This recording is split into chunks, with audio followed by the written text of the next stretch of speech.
Okay, so it's recording now. Okay. Cool. Capturing to disc. Yeah, okay. And then this one. Who are you talking about? Record. Press that one. Yeah, that's recording. That's recording. Sure. Okay. Okay. And action.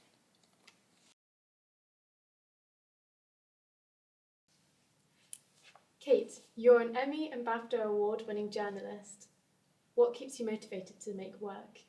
I think what's important to me is to try to make films that actually make a difference. So I think from a very young age, I was always motivated to help others and to do things that would potentially make somebody else's life better. I'm told this by my parents. And I think I've taken that forwards with me as a method of life.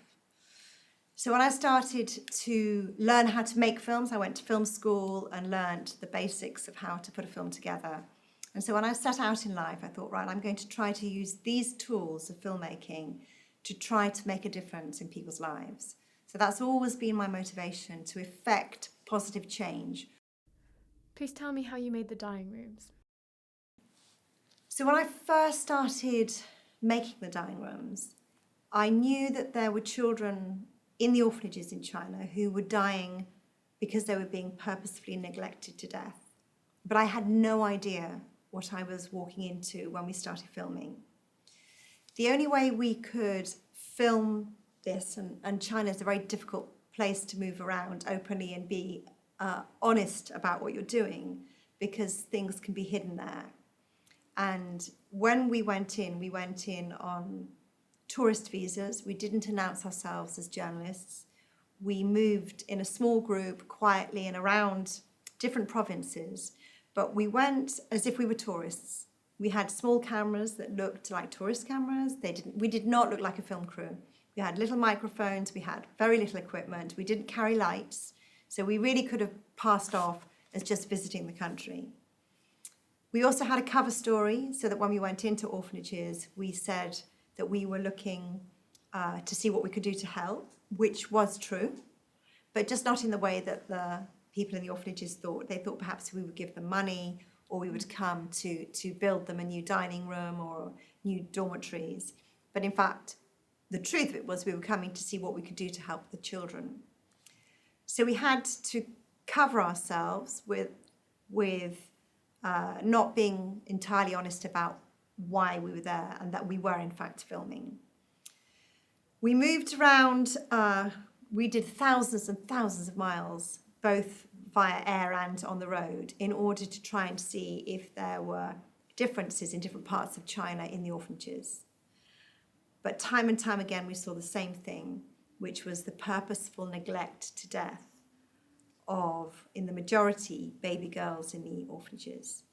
And the baby girls were being abandoned then, the able-bodied baby girls were being abandoned then because the one-child policy made it impossible, especially for those living in poverty, to be able to try to want to have a girl when they felt that they should have the boy, who would carry on the family name, who would look after them in their old age, who they would give their all to have their one child to be the boy. So as a direct result of that, the orphanages were filling up with baby girls. Many other girls were lost to abortions. But the numbers effectively were piling up of missing baby girls. And actually, right back in 1994 when we were filming, we did a back of the beer mat calculation on what we thought would be the number of missing girls sort of 10 to 15 years on from the time we were filming. And we estimated it to be around 50 million girls missing, which would mean 50 million boys without girls, or men without women to marry. And we thought, this is phenomenal. China can't carry on like this. There's going to be a huge issue in the future, even though the purpose of the one-child policy was to try and reduce the population growth. But it's no good reducing it like that with the boys and the girls. So it became very clear to us very quickly that this was a time bomb ticking. Having said all of that, when we went to the orphanages and saw the baby girls, they're beautiful babies, rows and rows and rows and rows of baby girls lined up in cots. And something that really affected me during filming was the fact that these rooms full of sometimes 40, 50 baby girls was silent. Silent? Was absolutely silent. Right. In a normal situation, you would hear crying, snuffling or movement, or even the carers' voices. But it was silent. I just don't. And that was because we came to realize that it was because the babies never, when they did cry initially, no one ever came. So they learnt to stop crying. So that was the really saddest and most eerie silence, with so many baby girls, and they could be just a few weeks old to, months old. But there was it was as if nobody was in the room. And that was really, really and there's painful. rows and rows of them, I mean, dozens and dozens of babies, all of whom, somebody had given birth to each one of those babies. There is a mother somewhere, or a father, or both. But you think, this is so wrong. This is not how it's meant to be. And was no it the matter same every orphanage you went to? Same silence. the same silence. And some of the orphanages were small, just had a few babies or a dozen babies, but the children never cried.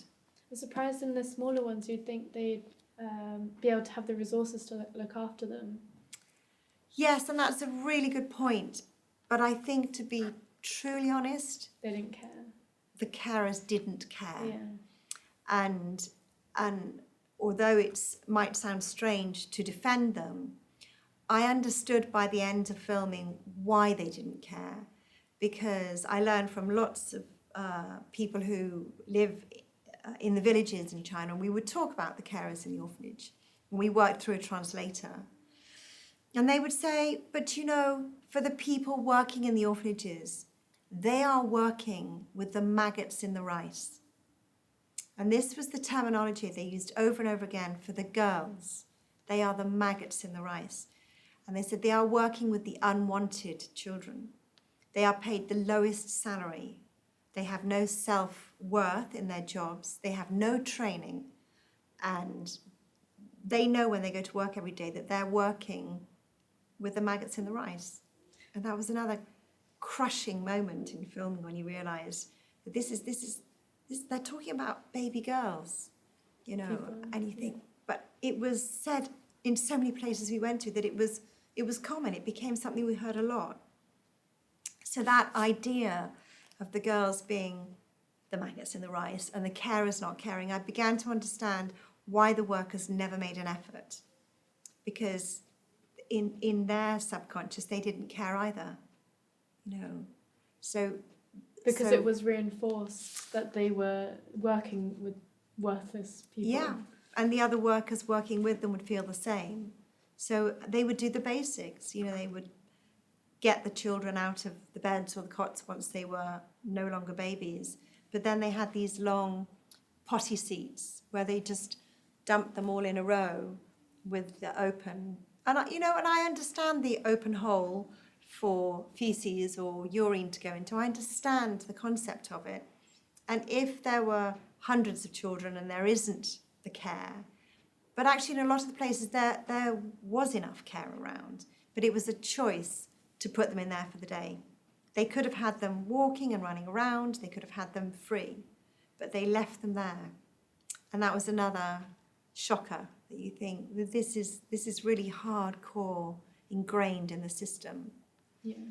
So I think seeing such purposeful neglect was really painful, and it was the first time I experienced it.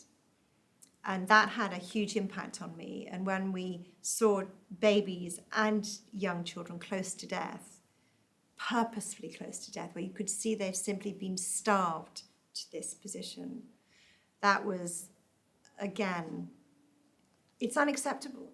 Doesn't matter which way you look at it, it's unbearable to look at, and it's unacceptable that children who are fully dependent on adults, on the carers in charge of them, are being purposefully neglected to death.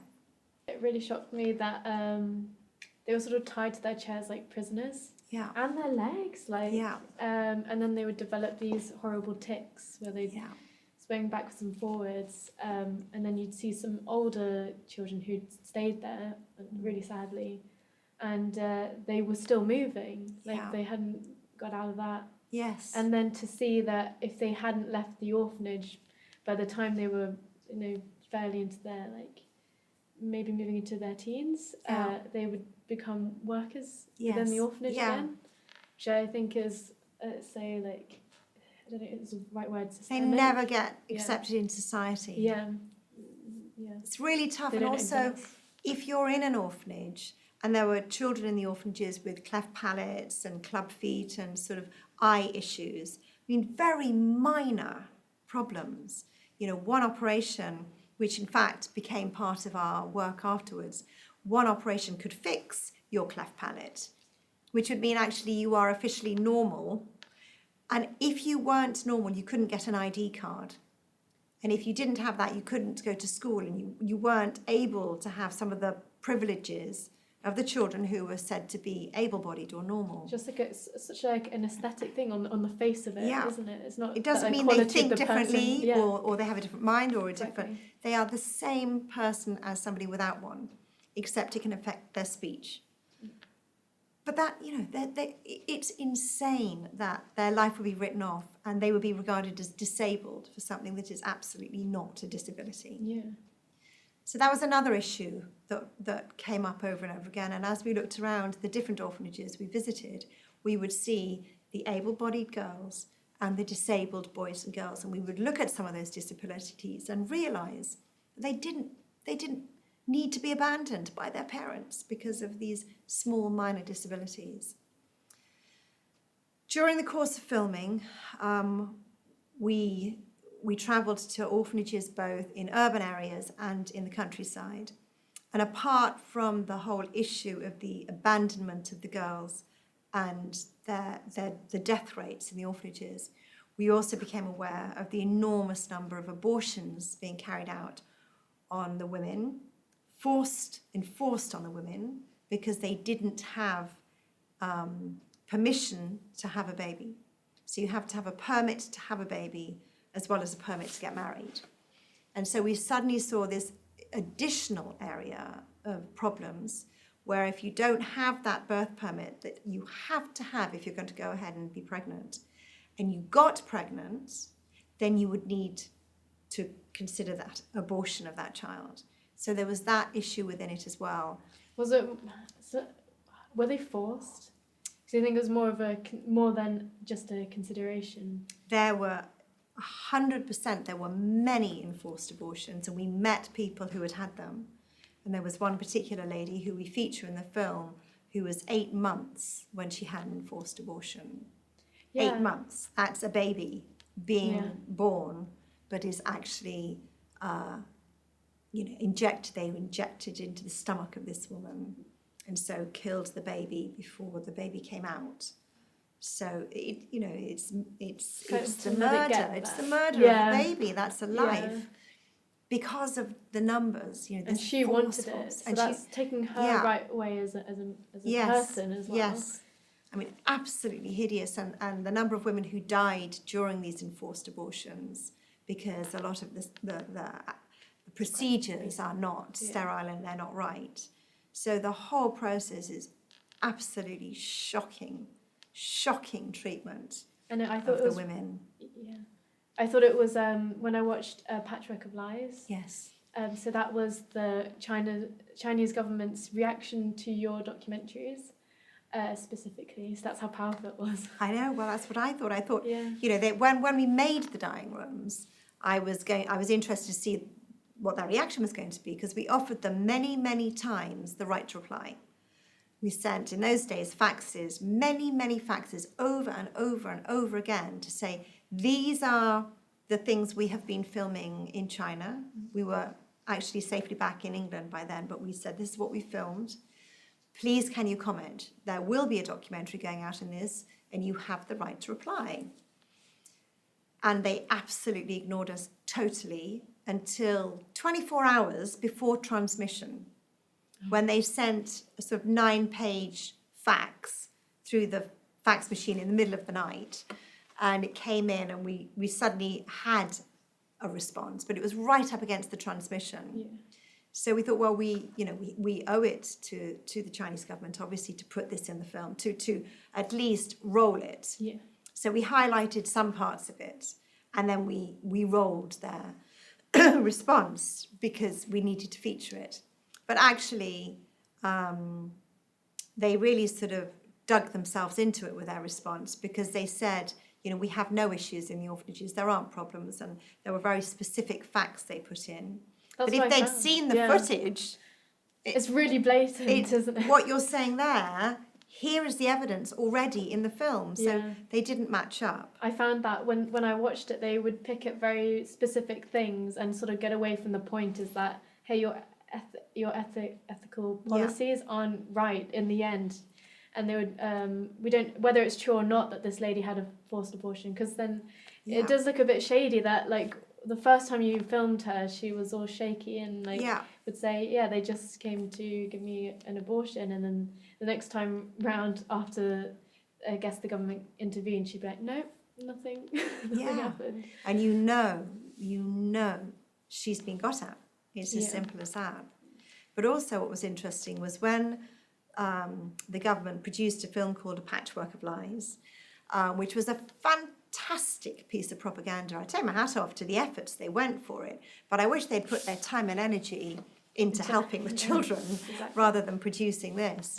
But when they produced it, they actually gathered the directors of the orphanages into Beijing. They asked them to identify their orphanages in the film, because we'd modelled it all up so that it wasn't as obvious. But they made them identify, and then they sent women in kind of lovely white coats and hats and looking like really kind of professional nurses and carers into the orphanages, where you would see them rocking the babies, and you would think, we didn't see any, there was none of that to be seen when we were there. But this was an amazing piece of work where they literally went in and said, this is the truth, that we care for our babies, our baby girls especially, because that was the point of the film. And that Kate Blewett had taken children from the hospitals and put them in the orphanages to make it look like we weren't caring for our children. I mean, it was, again, just like, what motive would you have to do that? Why on earth would we go to that trouble? I mean, it just doesn't add up. It would be like crazy, like inhumane to do it would that. make me crazy. Yeah. At the end of the day, and I had a family, I had a daughter to bring up. I wasn't going to just faff around making trouble for myself. The reason for the making of that film was to bring to the world images, pictures, and the facts, documented, evidenced facts of what was going on in China, inside the state-run orphanages, as a direct result of the one-child policy. And you know what? When that film went out, I had no idea what was coming. I hoped, and we formed a small charity to deal with the response, so we could reply to people, and if anybody sent any money, we could send it into the people we trusted in China to use the money well with the children they were looking after. I thought perhaps we get a few £100 that we could send back in, and we knew that we were going to fight in the Parliament back here to look at the law and to try and fight for change.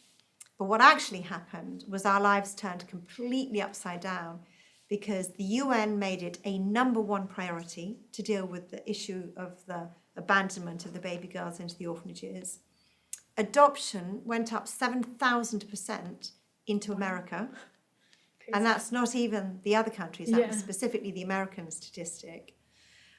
We had mail, floor to ceiling, the equivalent of, it took us 3 years to reply to every single one of those letters, because we needed to open each one, take out a check, log it, reply, do a receipt to each one.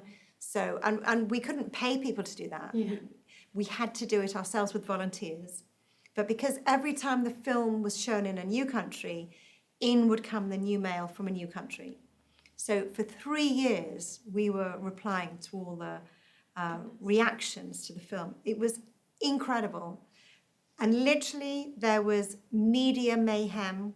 There was global mayhem of the journalists. and the world leaders in different countries made it a personal responsibility to question those in charge of the children. What are you doing and how are you going to change this? And started to address the one-child policy. So on all levels, it had a really huge impact. And we didn't realize it was going to be quite like that. And I think in the end, and again, it was before the internet, so you couldn't just produce the film and send it out to everybody. It was seen in 42 countries by 120 million people back then in 1995. You know that you're making this film because there needs to be a change, because this policy, and I understand the reasons for the policy, but sometimes you need to look at the side effects very quickly and decide whether that's the right decision or not.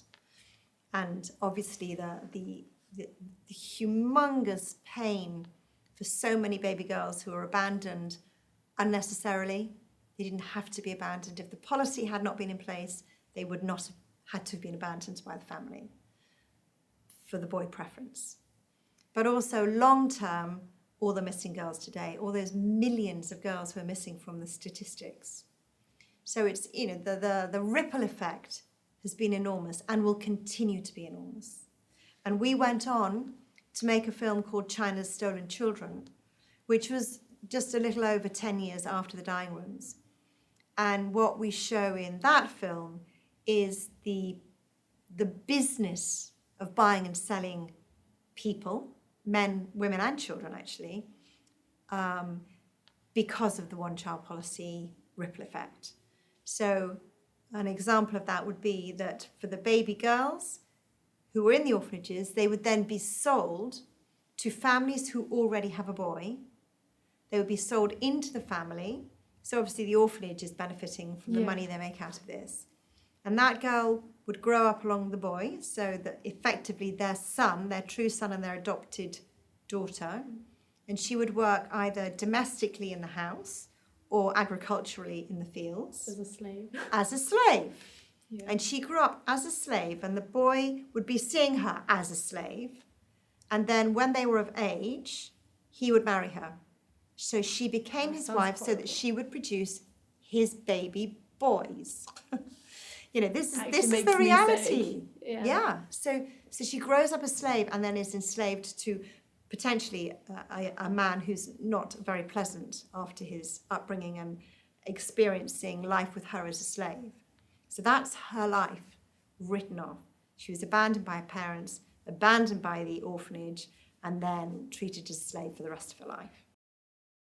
And it seems to be, because of the now aging population, it seems quite very short-term thinking in terms of, like, even if their reason was to boost their economy, I feel like production's going to go down. Like, what are we going to do now? Yeah, I mean, it was definitely, I mean, one could argue, yes, it did help reduce the population, but not in a natural way, not boy-girls together, reducing the birth rate of boys and girls. It didn't work like that, and they would have known that at the beginning if they'd thought about, you know, the way society was and the way that boys were naturally preferred, and they would have girls until they had a boy, or they would combine it, or they'd be happy with all sorts. But once the policy was in place, they no longer had the choice of waiting for the boy. They had to have that boy. And that's when, you know, the girls started disappearing from the statistics. What are you up to at the moment? So since the making of The Dying Rooms, I have made many films, a lot of them related to children, but what they've all got in common is that it's to do with the exploitation, abuse or neglect of men, women and children. And as the years have passed, I've made films on children in prison. I mean, there are children who are 4 or 5 years old in prison around the world, and you go, children cannot be criminal at that age. Exactly. It's circumstances. So from kids behind bars to looking at slavery, global slavery, modern slavery, and different forms of exploitation and different forms of slavery on a global scale. And right here in England, you know, we got it on our front doorstep here, as well as many every country of the world has got slavery in it. Yeah. So that's been a lot of filmmaking because there's so many parts to that. And I've also made films on the illegal organ transplant trade. And more recently, I've focused a lot on child sex offenders and paedophiles. And with the arrival of the internet, which has come since the making of the Dying Rooms, I've seen an explosion via working with the police in the activity of paedophiles online. And what that's doing, of course, is it's normalising their behaviour. So it's okay when they're in their chat groups to be seeking sex with children. So I've spent the last decade looking at different angles and aspects of child sex offences. Wow. So then do you confront face to face to them? Yes, I'll So strange. I'll interview the child sex offenders, the paedophiles, the people trying to help them, the children, the families. But obviously there are limits on how you interview children and you can't show their faces, but I can meet them and chat to them. But it will always be their parents that actually represent them. So really for the last 25 years, I've made films in over 70 countries, and all to do with social issues and issues to do with men, women and children who need a voice, basically. They need a voice because they're hidden away. And that's what I try to do with every film I make, is to give a voice to those people. And then to proactively work to try and bring about the changes after the film. So once I've made a film, any one of the films, we will either have hotlines in the olden days, and then since the internet arrived, we have, full websites that have all the information anybody could need related to the issue of the film that they've just watched, that I will have focused on.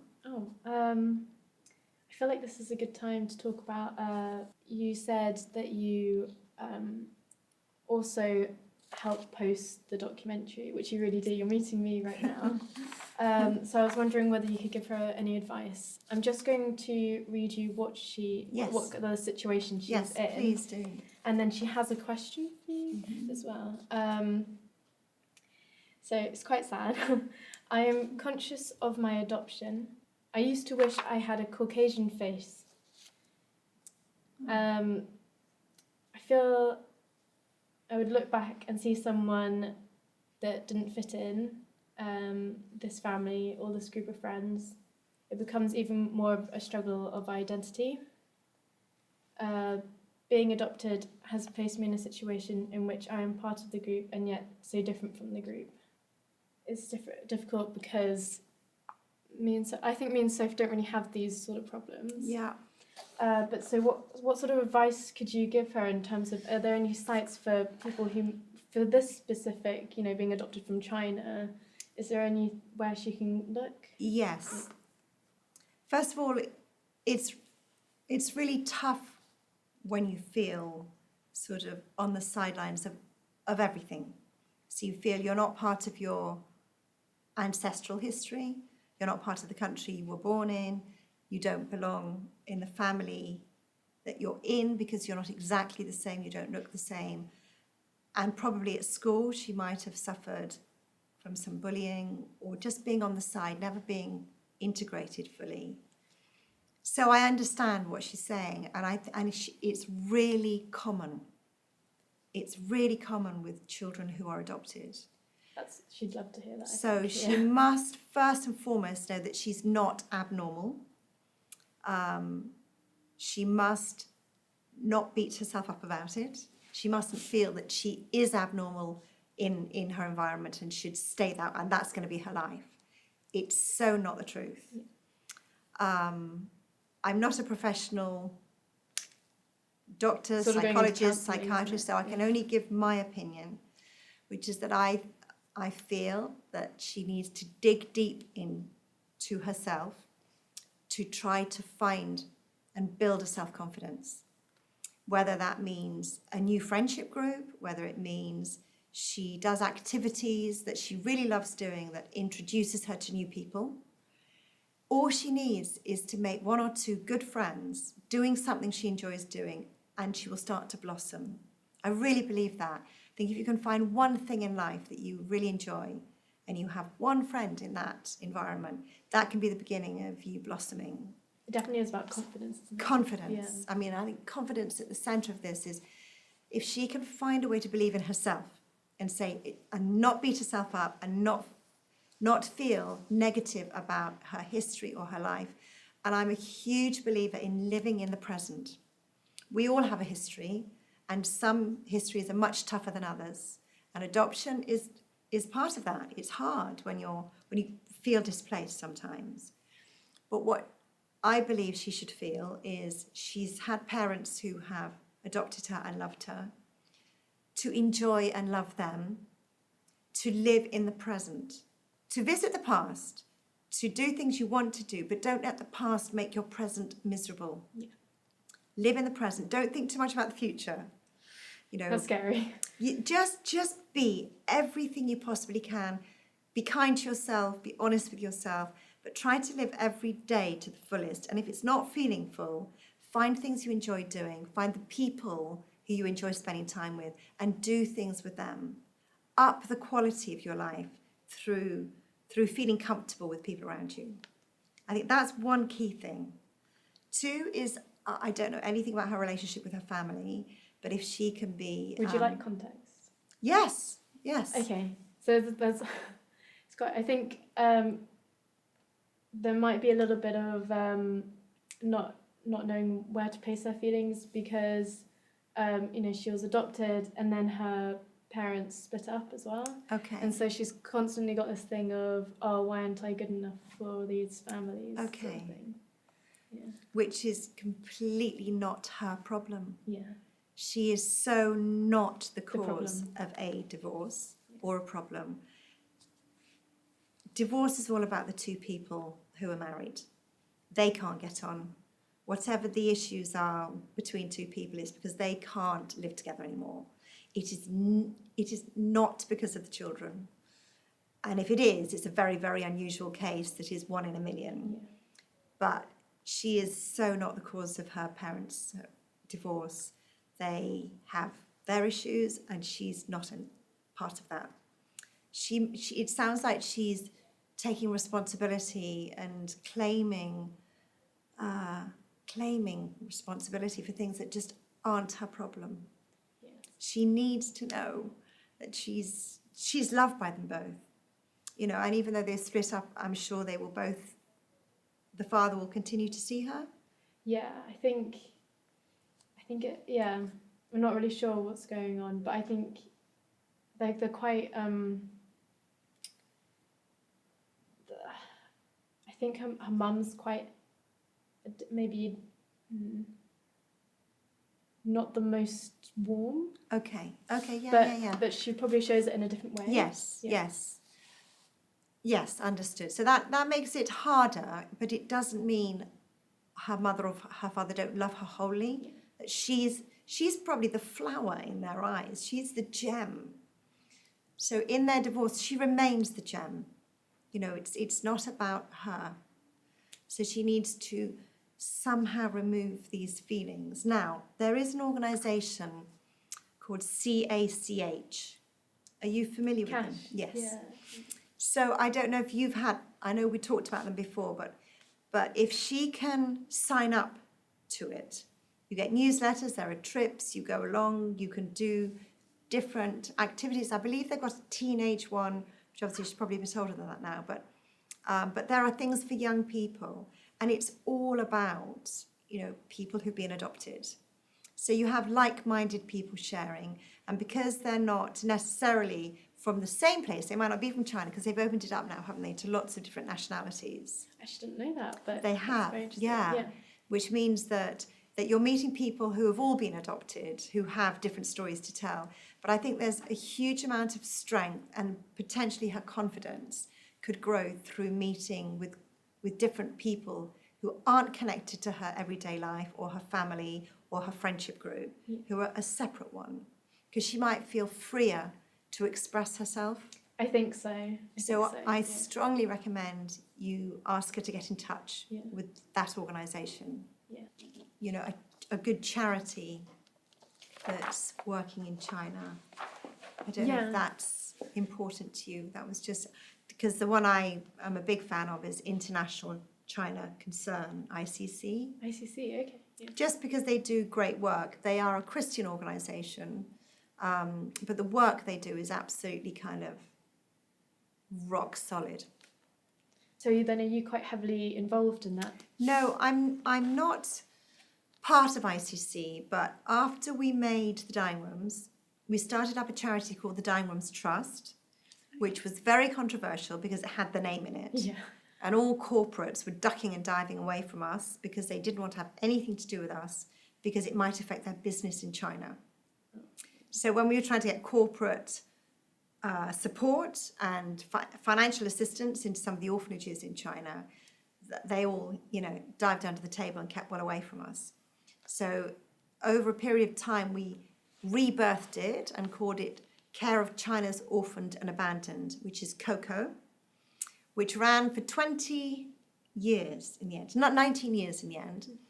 And it was this wonderful, effective, small charity, very focused on helping specific orphanages with sort of the child end of it, where the new babies would be coming in. Mm. And we also sent medical teams out to carry out operations on the cleft palate, club feet, and eye issues. And we also sent professionals over to help with speech therapy and different therapists in different orphanages to help children to become normal so they could get their identity cards. Yeah. So we did all sorts of That's things, very terrible, isn't it? focused. Yeah. So they don't get an identity. I suppose they're just left in the orphanages if Yeah, they're not sorted And they're out. regarded as separate from society. If you're young and you fall in love and you decide you want to get married, you can't just get married when you want to get married. You have to get a marriage permit. So you have to apply for the permit. And if in your area there are X number of permits allowed, and the quota's been filled, you can't just then go and get married because it's filled for that year. So you have to wait and apply the next year and hope you can fit into that quota of the next year. So it's very heavily controlled. And so you certainly can't have children until you got married. Mm. So you have to be married first with that certificate, and then you have to apply for to have your child. You have to apply to have your child. So you can't just do it when the time is right for you. And that's loosened up a bit. Yes, it has. Yeah. Yeah. Would you say fully, or is it still, because it's two You'll children? still find, so now the one-child policy has ended. Okay. Of course, that takes the heavy weight off the top of it.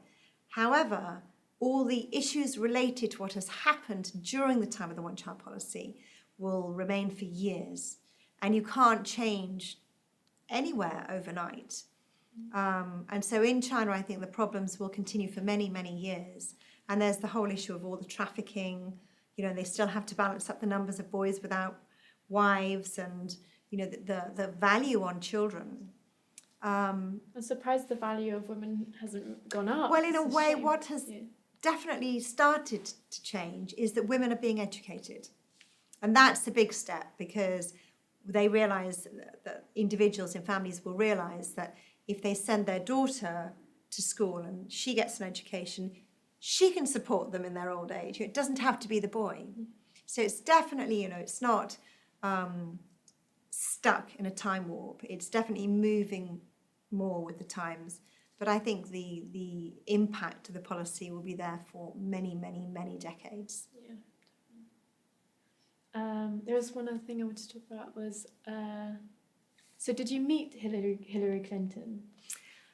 What happened was, after the film went out, one of the key people who got in contact with us was the White House.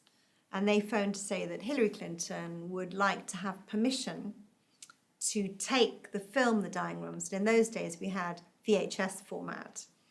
And she'd like to take a VHS copy of the film to the Women's Conference in Beijing in 1995.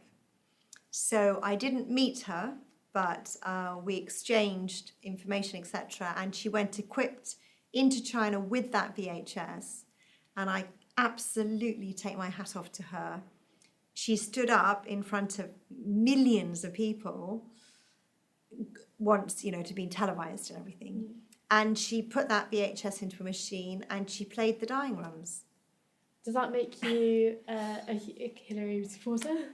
I have to say, Yeah. I thought that was fantastic. She was the bravest woman on the planet as far as I was concerned right then, because we were unable to get any corporate support to help with things in China. That's enormous, isn't it? So yeah, so the fact that she stood up Yeah. and she was the wife at that point of the president, Bill Clinton, so she had a lot of weight behind her.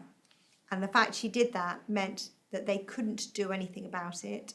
And for the world, they could see that she played this film and she addressed the issue of the one-child policy and the baby girls.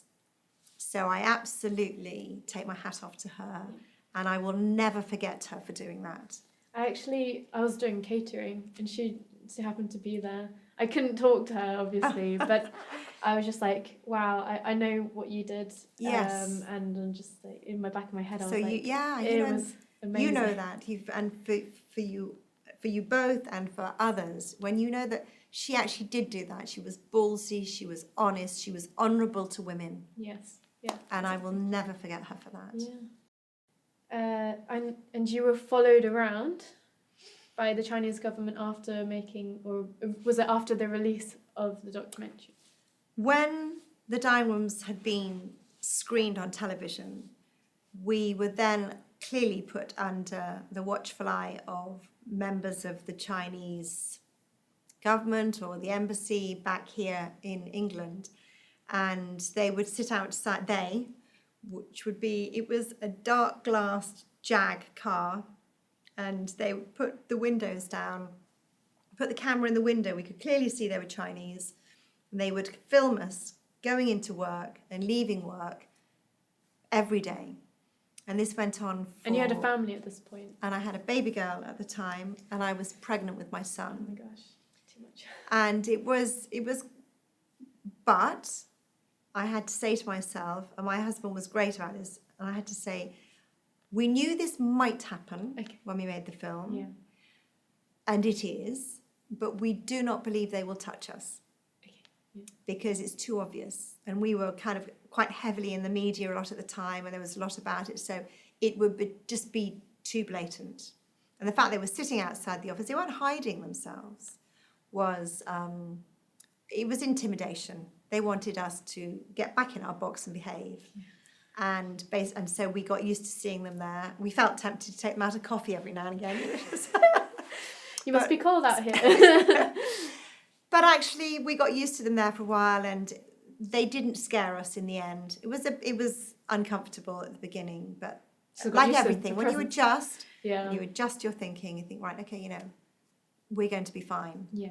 And then eventually they disappeared away. But they would also phone us randomly and say, we know where you are, what you're doing, we know your real name, we know. So again, that for me was uncomfortable because I have children. Yeah. And my first thought all the time was the children. Yeah, they better not touch them. If they touch the children, I mean, there are no words how one would at that point feel.